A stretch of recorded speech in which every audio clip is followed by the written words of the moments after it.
প্রকাশ্যে সেই ডিজাইন বলুন। আপনি এই নির্বাচন প্রলম্বিত করবেন, মাঝপথে ইউনিয়ন কাউন্সিল নির্বাচন দিয়ে রাজনৈতিক দল গঠন করার চেষ্টা করবেন। এই যে বিচারিতা, জনগণের সাথে প্রতারণা, এইটি করা যাবে না। আপনারা বলবেন আমরা করছি না।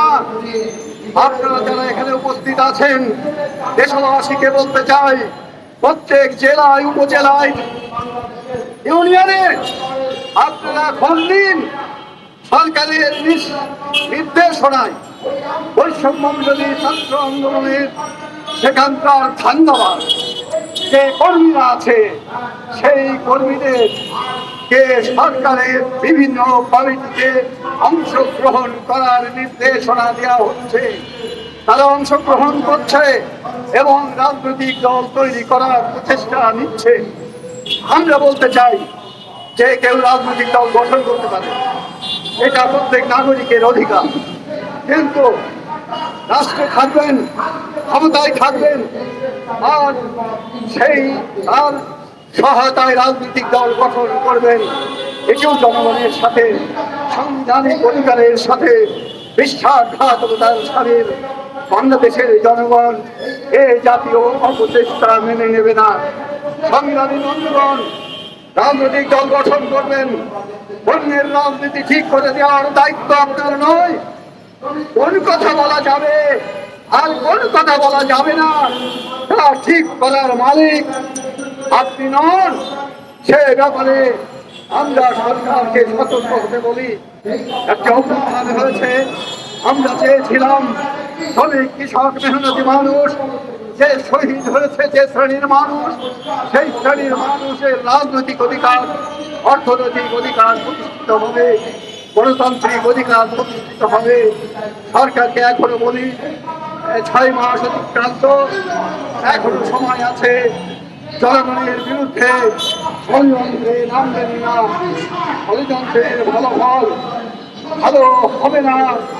71-এর পরাজিত শক্তিকে পৃষ্ঠপোষকতা দেবেন, স্বাধীনতাকে প্রশ্নবিদ্ধ করবেন, মুক্তিযুদ্ধকে প্রশ্নবিদ্ধ করবেন এবং ওই দ্বিজাতি তত্ত্বের ভিত্তিতে পাকিস্তান আর পাকিস্তানের মুসলমান আমাদের মুসলমান ভাই ভাই, এই সব তত্ত্ব হাজির করে দেশকে পিছনের দিকে নিয়ে যাওয়ার, মানুষের অর্জিত অধিকার লঙ্ঘন করার, মুক্তিযুদ্ধ স্বাধীনতাকে সামনে এনে মুক্তিযুদ্ধ বিরোধী শক্তি, পরাজিত শক্তি, তাদেরকে জায়গা করে দেবেন, সেটা জনগণ মেনে নেবে না। ইতিমধ্যে রাষ্ট্র এবং প্রশাসনে তাদেরকে পুনর্বাসিত করা, তাদেরকে প্রতিস্থাপন করার চেষ্টা হচ্ছে। জামাত ইসলাম ধৃষ্টতার সাথে বলে তারা ইসলামী বিপ্লব করবে, ইসলামী বিপ্লব করবে। সে কারণে এখন গণতান্ত্রিক সরকারের হাতে ক্ষমতা না দিয়ে তাদেরকে ভোটের প্রস্তুতি নেওয়ার, বিপ্লবের প্রস্তুতি নেওয়ার সময় দিতে হবে। বন্ধুগণ, 71-এ যারা গণহত্যা করেছে, আজকে সেই হত্যাকারীরা বলছে আইনি যে বিচার তাদের বিরুদ্ধে হয়েছে, সে বিচারও নাকি পাল্টে দিতে হবে। বন্ধুগণ, আমরা বলতে চাই, বাংলাদেশের জন্মের এই 53 বছরে মুক্তিযুদ্ধের সময় যারা গণহত্যা করেছেন, আর এই 53 বছর, 54 বছরে যারা জনগণ হত্যা করেছেন, রাজনৈতিক কর্মী হত্যা করেছেন, সমস্ত হত্যারই বিচার হতে হবে।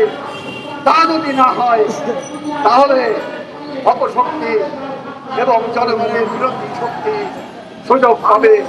সংগ্রামী বন্ধুগণ, তাই আসুন আমরা আমাদের দেশের 95% মানুষ